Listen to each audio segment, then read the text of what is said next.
perusahaan yang menjadi kebanggaan Indonesia berkat inovasi-inovasinya. Kita akan ngobrol dulu dengan Pak Ririk ya. Pak Ririk, ini kita akan flashback sedikit nih Pak ke awal berdirinya Telkomsel ya, dan dalam kaitan dengan Pak Habibie yang saat itu menjabat sebagai Menristek ya, dan Pak Habibie yang memutuskan penggunaan teknologi GSM.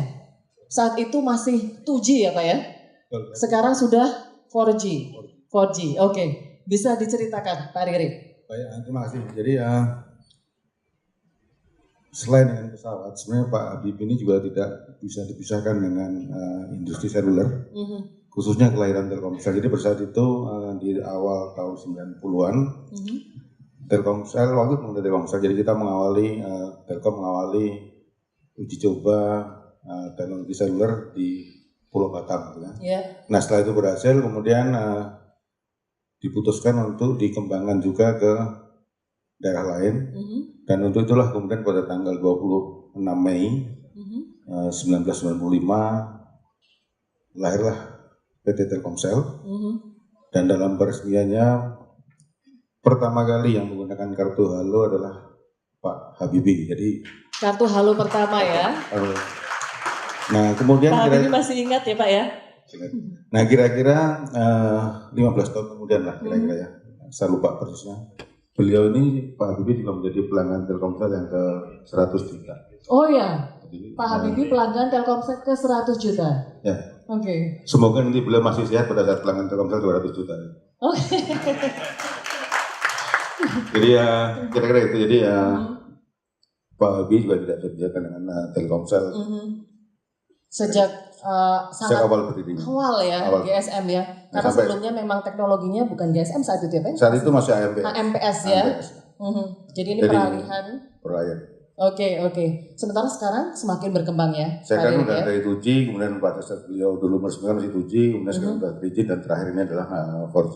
4G. Terus dikembangkan dan jangkauannya juga. Jangkauan kita kan saat ini Telkomsel sudah kira-kira mengcover 95, lebih dari 95% populasi di Indonesia. Jadi populasi ya Pak ya.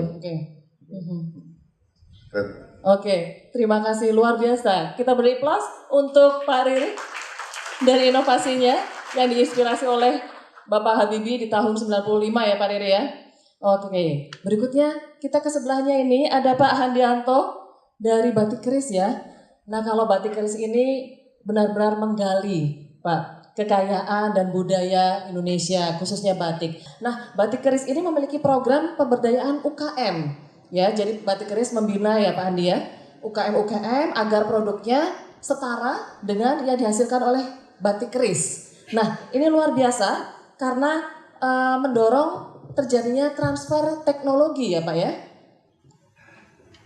Ya. Pak Handi, ya bisa diceritakan Pak Handi? Ya, jadi sama seperti yang Pak Habibie tadi sudah jelaskan. Jadi kalau di Batik Keris awalnya kita memang produsen batik. Jadi kita memproduksi batik sejak 95 tahun yang lalu. 95 tahun yang lalu, luar biasa sekali. Ya. Kemudian dalam perkembangannya kita menyadari bahwa memang tidak bisa semuanya kita bikin sendiri, mau tidak mau, karena budaya di Indonesia ini demikian luar biasa, demikian banyak dan tersebar di seluruh pulau ya. Dan tidak mungkin kita bisa produksi semua sendiri, karena visi misi kita kan menggali dan melestarikan budaya bangsa, khususnya di bidang pakaian. Nah karena itu kita mulai bekerja sama dengan banyak UKM di seluruh Indonesia. Sejak tahun berapa ini Pak Handi? Khususnya sejak tahun 75-an. 75, sudah cukup lama ya Pak ya? Sekarang ini kita bekerjasama hampir 500 pengrajin ya.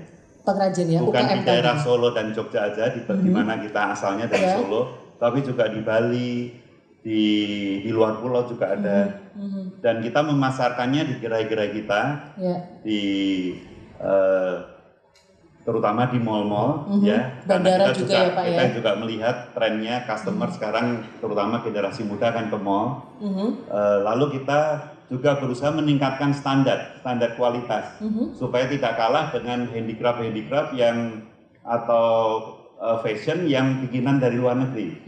Jadi kita memakai standar-standar internasional dengan memakai proses-proses internasional supaya juga bisa konsisten.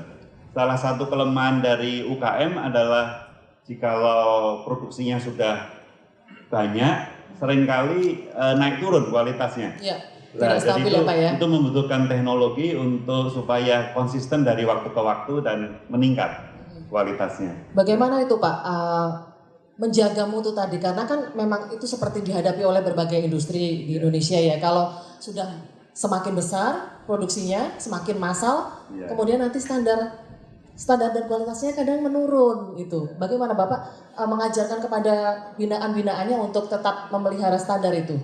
Apa kendalanya barangkali?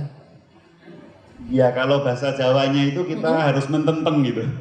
Mententeng ya Pak ya? Mententeng tuh jadi terus menerus waspada. Waspada. Sewaktu-waktu bisa turun gitu. Jadi mau nggak mau memang harus ada selalu rasa khawatir. Jadi kalau harus sewaktu-waktu turun, ya, jadi Pak? pengawasannya harus memang terus-menerus. Oke. Ya. Dan itu memang perlu waktu untuk UKM yang memang biasanya mereka kan home industry, seringkali ya dari generasi ke generasi juga kadang-kadang tidak mulus gitu. Iya, peralihannya ya. Jadi gitu yang kita harus membina. Apakah memang kenapa cara ini dipilih? Apakah tidak mudah diproduksi sendiri? Mungkin lebih praktis. Kenapa tetap bertahan membina para pengrajin dan UKM? Kalau sudah bicara handicraft, ya sama seperti yang tadi Pak Habibie katakan, setiap daerah, setiap lokasi itu mempunyai aura dan habitatnya sendiri-sendiri.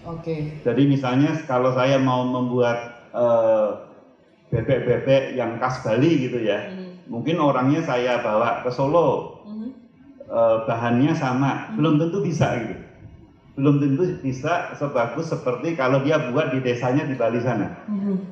Jadi itu memang karunia dari Tuhan, memang setiap daerah mempunyai suku, adat, daerah, iklim, air, mempunyai sesuatu yang tidak bisa diterangkan yang bisa membuat khasnya masing-masing. Iya. Jadi keunikannya dihasilkan oleh banyak faktor ya Pak ya.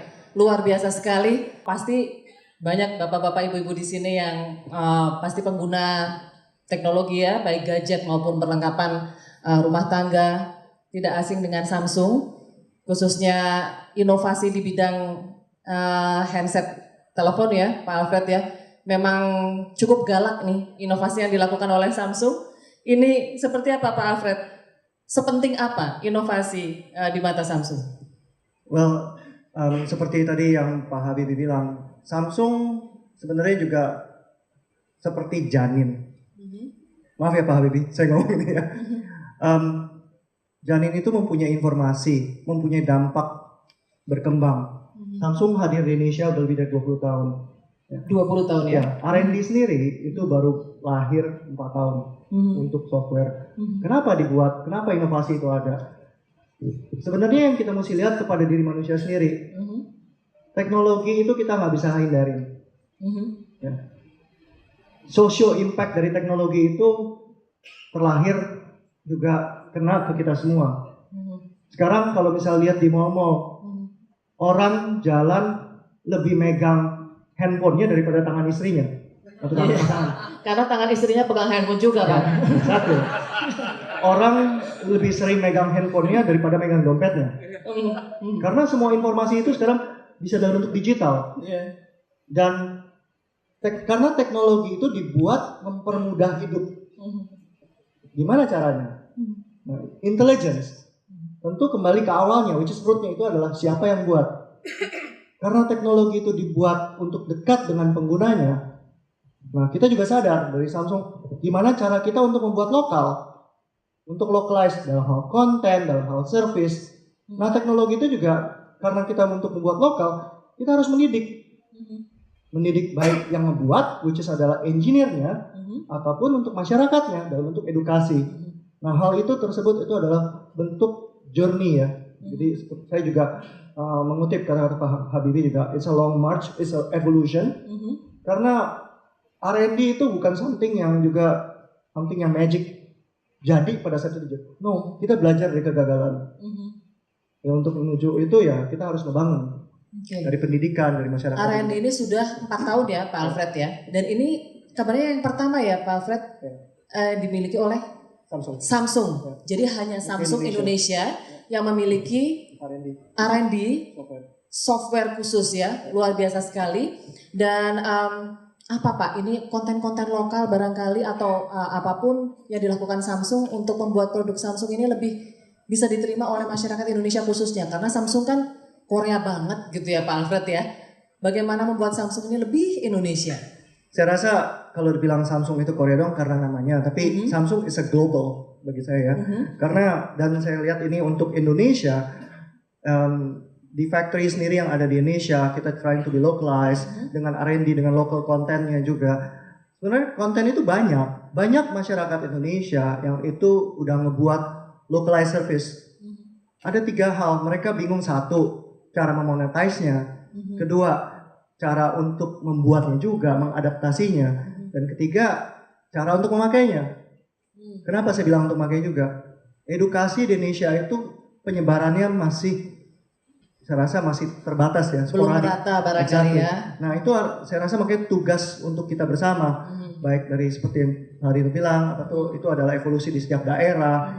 Baik dari Telkomsel, maksud itu reach-nya ke masyarakat Indonesia. I think it's a step progress dari suatu perusahaan global untuk melihat bagaimana untuk maju di Indonesia. That's the point. Oke, luar biasa sekali. Adakah inovasi-inovasi atau apa ya kira-kira harus dilakukan supaya anak muda Indonesia ini semakin inovatif gitu ya, semakin kreatif. Mungkin dari sisi teknologi, Samsung kan banyak sekali ya penggunanya anak muda. Kemudian Telkomsel, banyak sekali pasti anak muda yang menggunakan jaringan Telkomsel mungkin untuk nangkep monster Pikachu ya Pak ya.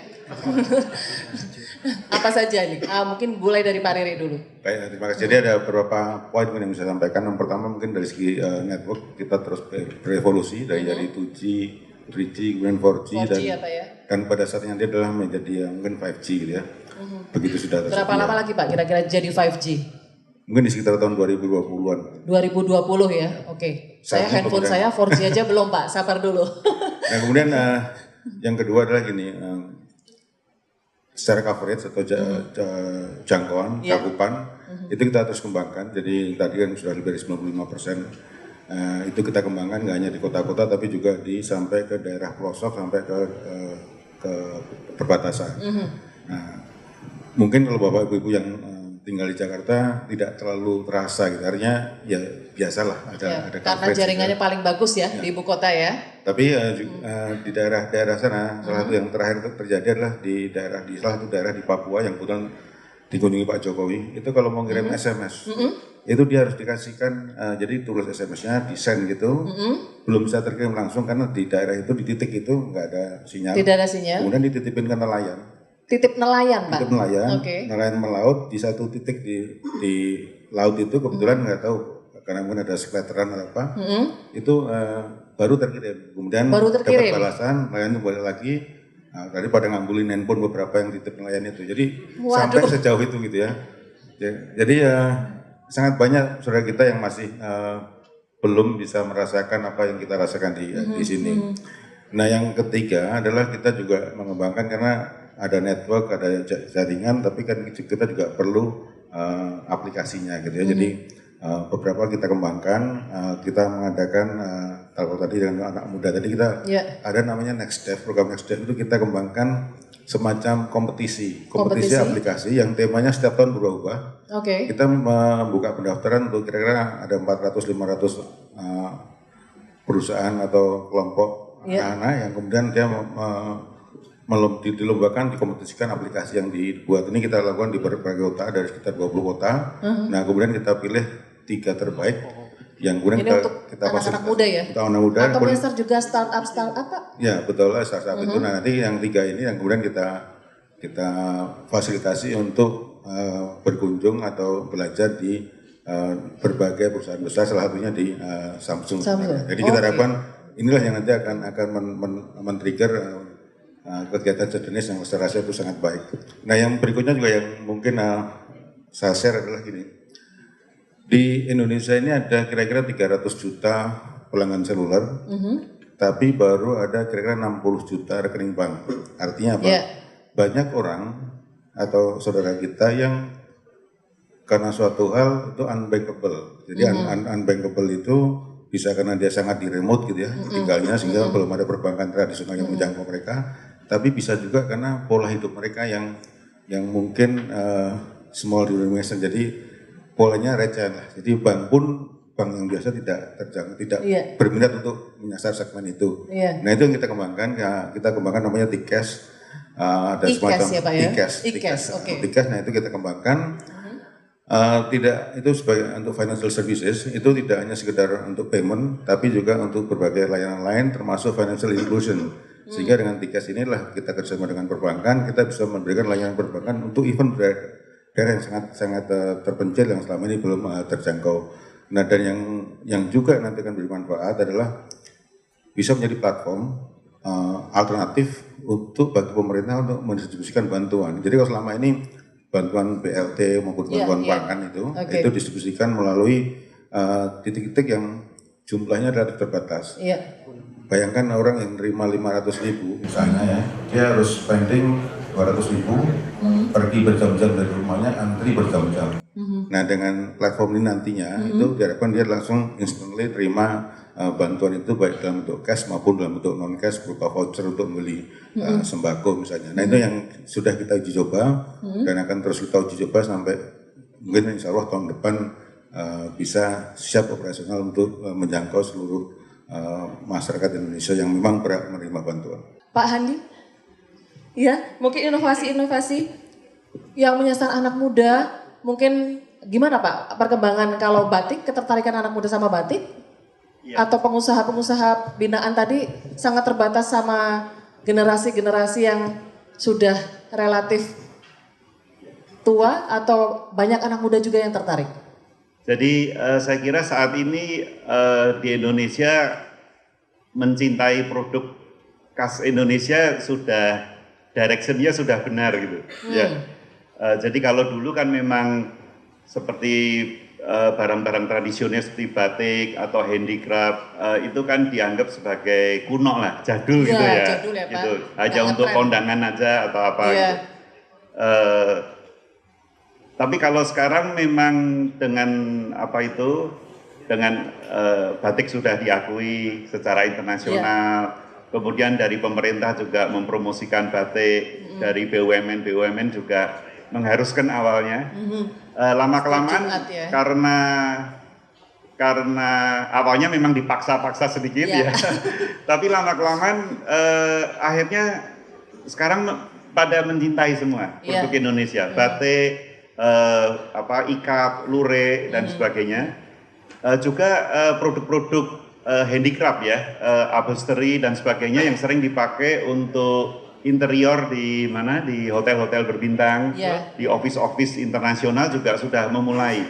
Dan makin banyak generasi muda yang makin menghargai dan membuat pengembangan-pengembangan yang memang luar biasa. Di Indonesia ini kan bukan cuman batik atau yang berhubungan dengan pakaian aja. Ada handicraft, ada seni suara, seni tari, belum lagi kuliner ya. Sebenarnya kalau kita lihat di sosial media dan sebagainya mulai bermunculan individu-individu Indonesia yang bermunculan sebagai programmer yang hebat. Betul sekali. Membuat karakter-karakter. Cuman ini sekarang ini belum terintegrasi gitu. Sehingga dampaknya belum bisa seperti Korean culture gitu.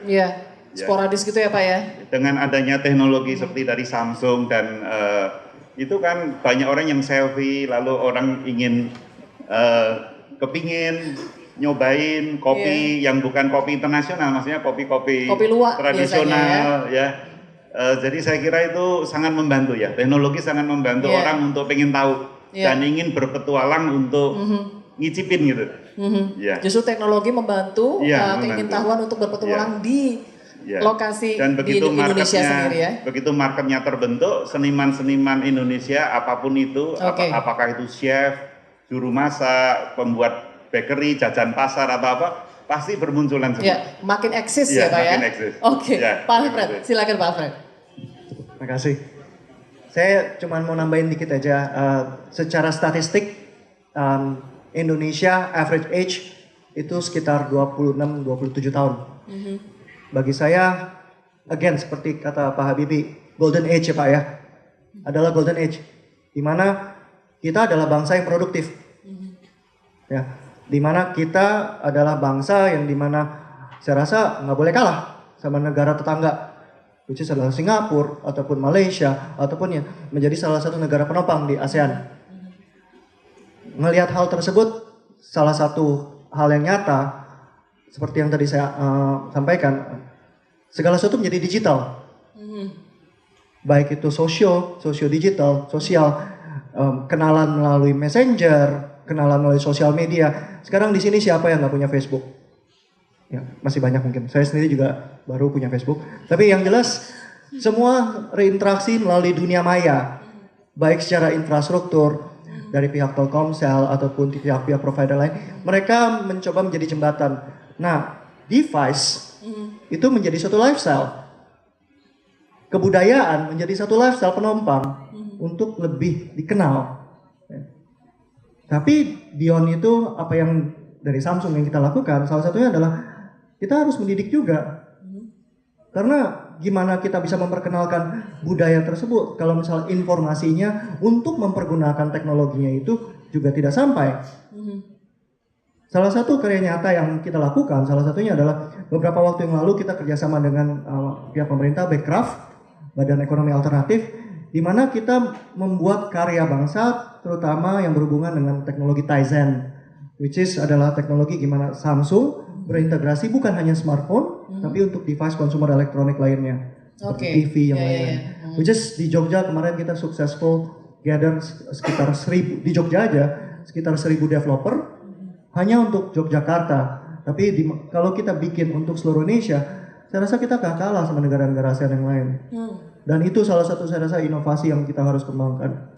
Baru dilakukan di Yogyakarta ya Pak Alfred ya? Kita ada roadshow lainnya juga, beberapa waktu Kota-kota lalu lainnya ya? kita kerja juga sama dengan pihak Telkomsel tentang hal ini juga. Oke, bagus sekali.